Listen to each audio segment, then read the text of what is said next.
Ay mapagkunwari, nilinlang ang mga tao.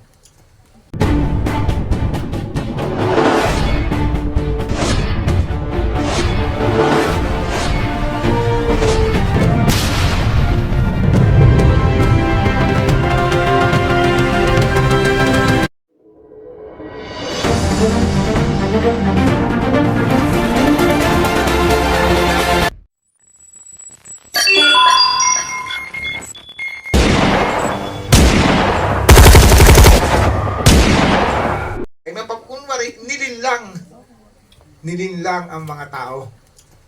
Dahil, yan na nga, sa pera.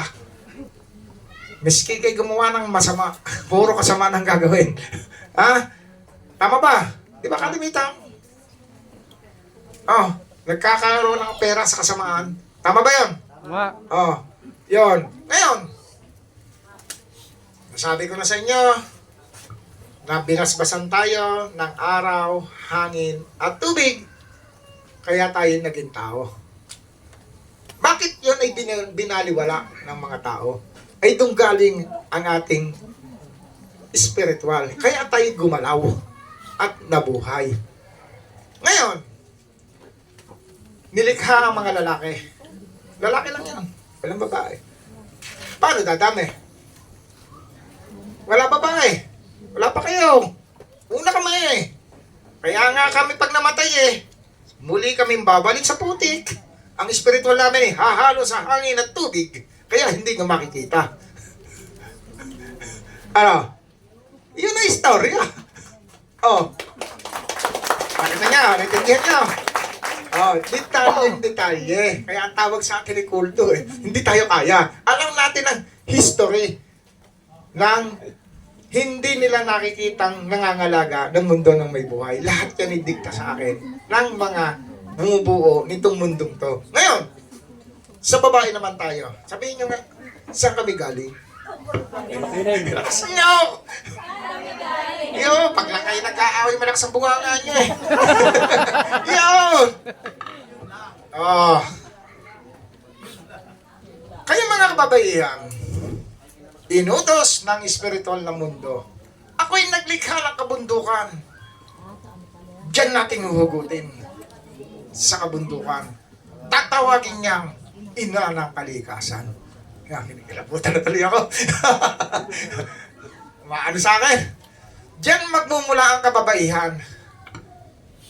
Napansin niyo ba?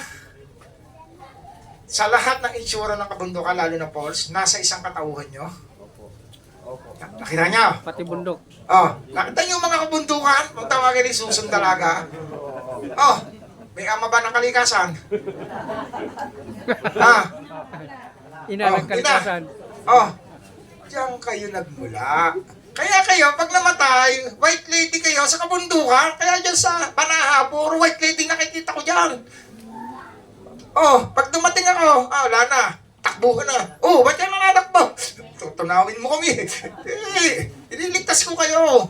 Oh, ngayon, sa pamamagitan na nilikha tayo ng spiritual ng mundo, tayong mga tao, na ang laki ng utang na loob natin sa tatlong black spirit, sa tatlong Buddhist na tagapangalaga ng tahanan ng Ama, sa Ama, sa spiritual ng araw, hangin ng tubig, ang laki ng utang na loob, binaliwala, kinalimutan lahat.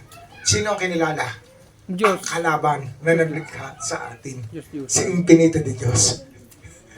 Talagang nag-iisa yan. Pero, mahabang panahon na nililang, lalo na ang ating mga kababayang Pilipino. Hindi naman yan ang ating talagang kinikilala. Oh, nakilala lang natin yan ng ating mga ninuno sa pananakot. Dalang salitang pananakot. Diyos-Diyosan, dagat-dagatang apoy, demonyo, impyerno. Nasaan ba yan? Oh, impyerno, nasaan? Kulungan. Ang lupa, buhay ka pa, nagdudusa ka na. Ang dagat, hindi kailangan maging apoy. Punta ka sa bulkan, dagat ba yun? Nagbubugang apoy. Oh, ang demonyo, sino? Tao. Yung nagdala sa atin dito. Tao. Biktima lang tayo. Naintindihan nyo? Kaya nga, ang ating itinakwil, na naghulma sa atin, ngayon, siya ay nasisiya na. Siya ay natutuwa na nung dumating si Tres Mundo Hilario na pinadala kayo sa atin. Sabi ko nga, sa ating amang espiritual, nung una, negosyante ako eh. Hindi naman ako, kala nyo, pangkaraniwan lang ako. Alam nyo ba yung RRJ, Painshop, Guess, Daki? Sinusupply ako yan, pinauutang ko yan.